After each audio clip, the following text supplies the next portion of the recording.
अरहरवली आचार्य भवन ने जो अपने 2 शिष्यों को भेजा था, वो पशुपलंग और भूतबली, जिनके नाम से आज हम सचखंडा गांव ग्रंथराज को जानते हैं। उसको जानने के लिए हमें उन्हें अरहतवली को याद करना। देखो, यदि आचार्य भवन धरसेन स्वामी ना होते, आचार्य भवन अरहतवली आचार्य ना होते और वो उपकार ना करते, तो हम पुष्पदंत और भूतबली जी का नाम नहीं जान पाते। और पुष्पदंत और भूतबली जी ना होते तो भारत में जितने भी साधु संत विचरण कर रहे हैं, कहाँ से आते? हम उनका नाम तो बहुत ले रहे हैं, हमें इसमें कोई दुख नहीं है, पर आज जिनकी कारण इस तिथि का, इस महान पर्व का नाम हमें मिला है, हम उनको क्यों भूल रहे हैं? हम बात तो करते दादी दादी, क्या दादी दादी, पर हम अपने प्राचीन अक्षर भवन को भूल जाए, ये हमसे सहन नहीं होगा। हमें उनको पहले याद करना होगा। हम सचखंडा गांव की पूजन करें, उसके पहले हमें दर्शन आचार्य भवन के चरणों में अर्घ समर्पित करना होगा। हम दर्शन आचार्य भवन का अर्घ समर्पित करें, उसके बाद हमें अरहतवली आचार्य का उपकार मानकर के उनके चरणों में श्रीफल समर्पित करना होगा। उसके बाद हमें पुष्पदंत भूतबली जी महाराज को अर्घ चढ़ाना होगा। फिर उसके बाद हम क्या करेंगे? सचखंडा गांव ग्रंथराज की पूजा करेंगे। तब कहीं जाकर के जिस भाषा का अभियान कर रहे हो, घर घर में प्राकृत, हर घर में, हर नगर में प्राकृत, वही कब आएगी? जब हम उनका स्मरण करेंगे, तब आपके घर घर में, आपके नगर नगर में और आपके मस्तिष्क मस्तिष्क में प्राकृत तब आएगी। क्योंकि जितना पूर्वाचार्यों को याद करेंगे तो वो पूर्वाचार्यों का आशीर्वाद ऊपर से मिलेगा, और ऊपर से मिलेगा तो हमारे अंदर में समाता जाएगा। तो आज हमें सबसे महान पर्व है जन दर्शन, क्योंकि जितने भी आचार्य भवन बने और जितने भी बनेंगे, जितने भी उपाध्याय हैं और जो हो चुके हैं और जो होंगे, और चाहे जितने भी साधु संत हैं, वो मात्र आज जिनवाणी माँ के अवलंबन से अपनी चर्या का पालन कर रहे हैं। आज जैन दर्शन का महान ग्रंथराज, सबसे प्रथम ग्रंथराज सचखंडा गांव ग्रंथ की रचना अंकलेश्वर में पूर्ण हुई थी, और वहाँ पर बहुत अच्छे से श्रुत पंचमी महोत्सव मनाया गया था। जैसा कि रेवाड़ी नगर में रेवाड़ी वासी एवं दिल्ली वासी, गुरुग्राम वासी, जिन्हें आप कह रहे अतिथि हैं, देखो भाई, आज श्रुत पंचमी है, आज श्रुत पंचमी है, और श्रुत पंचमी पर्व पर हमारी माँ, कौन? मेरी माँ, जो जिनवाणी, वो कह रही कि आप गलत बोल रहे हैं कि ये अतिथि है, ये अतिथि नहीं है। जिन्हें आप अतिथि कह रहे हो, जिनवाणी माँ की बात कर रहे हो, श्रुत पंचमी मान रहे, कैसे अतिथि? ये तो हम ना जाना हुई, मैं ये नहीं जानती कि ये अतिथि है। ऐसा मैंने आगम में पढ़ा बाबा, इसी पढ़ा, ऐसा तो मैंने नहीं पढ़ा। मैंने तो सरवार सिद्धि ग्रंथराज में पूज्य पाद स्वामी से पढ़ा है। वही कहते हैं, जिसकी आने की तिथि निश्चित ना हो, वो अतिथि है। साधु को अतिथि कहा गया है, श्रावक को अतिथि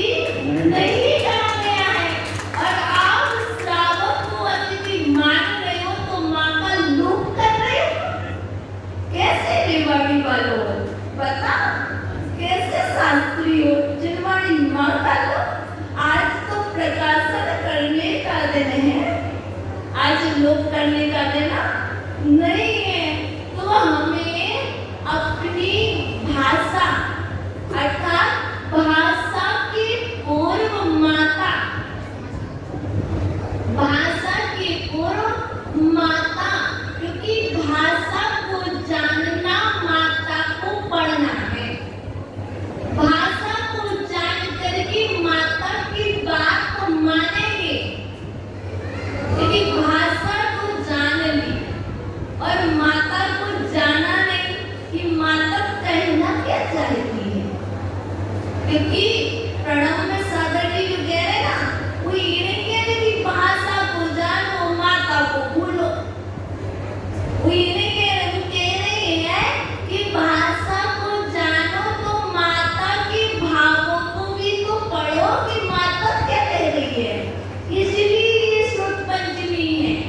अरे देखो यहाँ पर बहुत सारे लोग बैठे हैं, यहाँ पर बच्चे प्राकृत भाषा मध्य बातचीत कर रहे थे। किसी को समझ पड़ी ना? देखो ना समझ पड़ी। कहने वाले कहते काला अक्षर,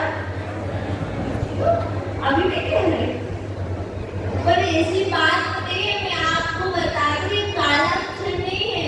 आज श्रुत पंचमी जो पर्व है वो धवला का अक्षर है।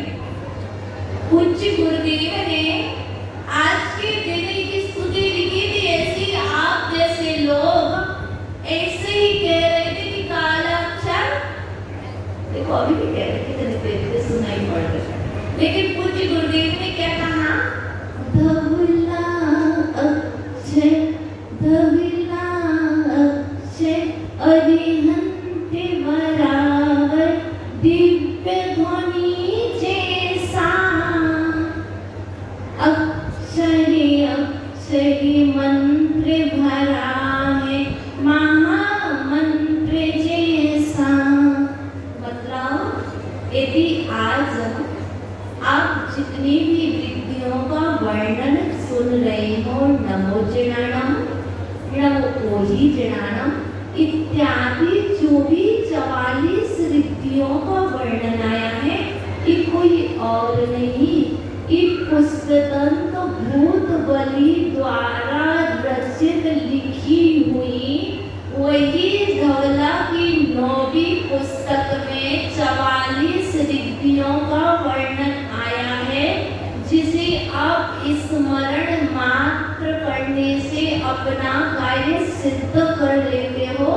आज ऐसे महान पर्व पर आप अपने विचारों को महान बनाएं, अपने भावों को महान बनाएं और अपने विचारों में इतनी निर्मलता लाएं कि आज श्रुत पंचमी है तो कम से कम 5 मिनट को श्रुताभ्यास करेंगे।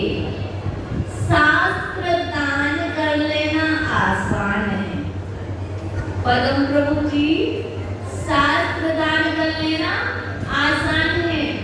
उठोंकर सब सुन लेना और शास्त्र को छपा लेना आसान है, प्रकाशन करवा लेना आसान है डेली वालों, और शास्त्र भेंट भी कर देना बहुत आसान है। लेकिन शास्त्र का अभ्यास करना 5 मिनट ये आसान है कि कठिन है? ये तो और भी आसान है।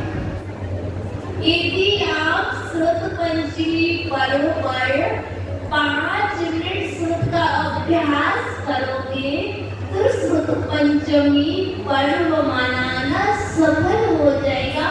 यूं तो बहुत कर लोगे, कभी नाटक कर लोगे, मौज मस्ती करके चले जाओगे, तो यही छूट जाएगा। लेकिन श्रुत का अभ्यास करोगे तो अरविंद जी यहाँ से जाने के बाद ही वो श्रुत का अभ्यास आपके साथ जाएगा। तो कुछ ऐसा करके जाओ कि आपके साथ जाए, और मात्र यही छोड़ना तो क्या, कुछ ऐसा करो।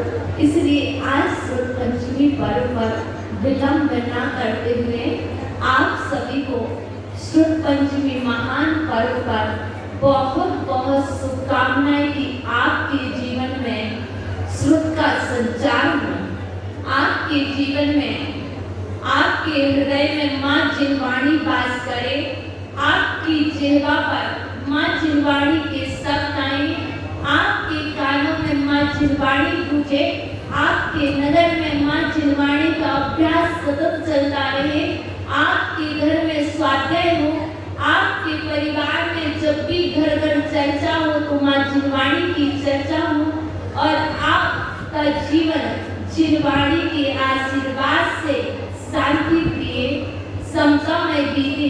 इन मंगल भावों के साथ आप सभी को बहुत बहुत आशीर्वाद। ओम नमः। देखिए माता जी के बहुत ही मार्मिक प्रवचन सुन कर जब भी है, इतने मार्मिक प्रवचन माता जी ने कितनी मधुर और तार्किक रूप से इतने अच्छे मर्म विचार रखे कि अगर जिनवाणी का दिवस मनाना है तो शास्त्र दान करना तो सरल है,